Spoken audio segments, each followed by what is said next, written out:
Hi there and welcome to the Darkglass Electronics newsletter. In this very first episode, we will take a closer look at compression. Compression, simply explained, makes your loud notes a little bit quieter and your quiet notes a little bit louder. By doing this, you can even out your signal, and this can be really useful, especially if you alter between different techniques such as slapping, tapping, playing with a pick and playing fingerstyle. Compression can really improve your bass tone and make you sit really nice and tight in a mix, but it can also completely destroy your bass tone, making it sound squashed and unnatural. So in this episode, we will also take a quick and closer look at parallel compression. Let's start off with taking a closer look at the Darkglass Symmetry compressor. The Darkglass Symmetry compressor has got 6 controls. You got the blend control, the input control, compression control, the output control, the attack control, and the release control. The input control adjusts the gain of the compressor. This essentially means that it makes your quiet notes a little bit louder. The compression control controls the amount of peak reduction. This means it makes your loud notes a little bit quieter. The attack control sets the amount of time before the peak reduction begins. And the release control determines how quickly your signal will go back to the uncompressed one. Here is the attack control all the way down.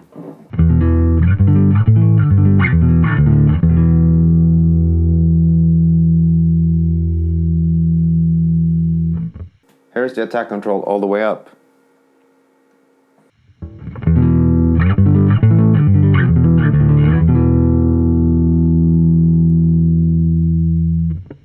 Here is the release control set for its lowest and slowest setting.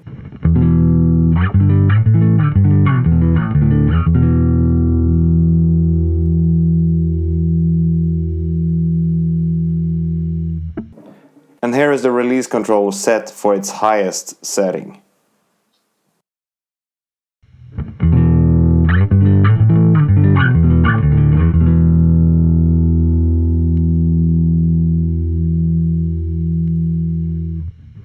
By using the blend control, you can mix between 2 signals.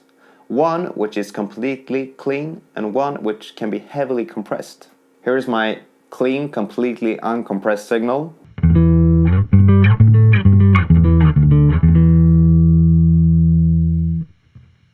And I will now set the supersymmetry for a heavily compressed signal.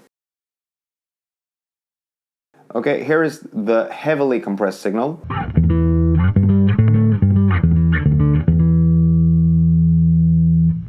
And as you can hear, there's not much difference between my loud notes and my quiet notes.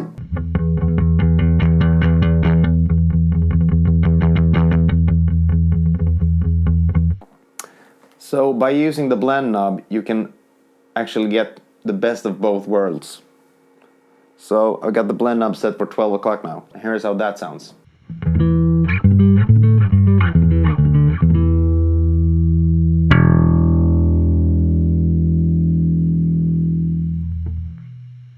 In a way, distortion is also like compression.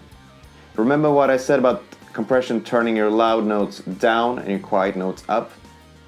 Well, distortion works in a similar way, except it doesn't turn your loud notes down, it makes them clip and distort. So I got my Darkglass B3K set up here, so try to see if you can tell what I mean.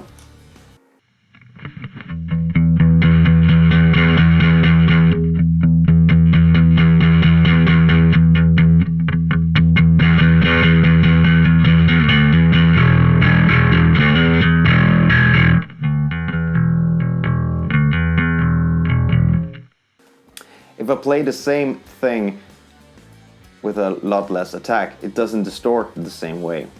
You still get a different tone by using distortion pedal, but it doesn't distort the same way as when I hit it hard.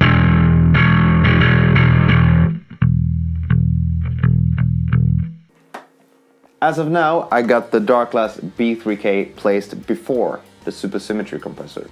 And this allows me to access the dynamic range of the distortion pedal.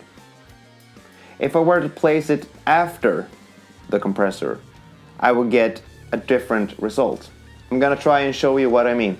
I'm gonna play the same riff with the B3K before and then after the Super Symmetry compressor. So hopefully you can see what I mean. Here is before the Super Symmetry.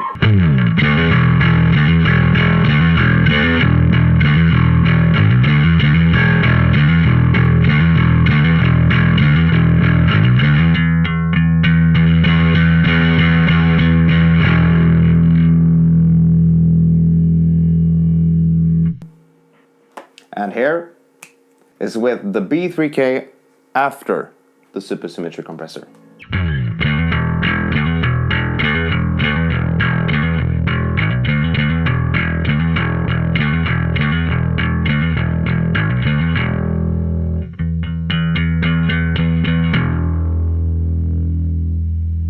So as you probably can tell, it doesn't distort in the same way.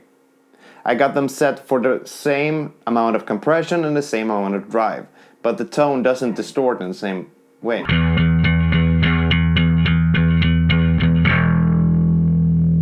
I actually need to crank up the drive to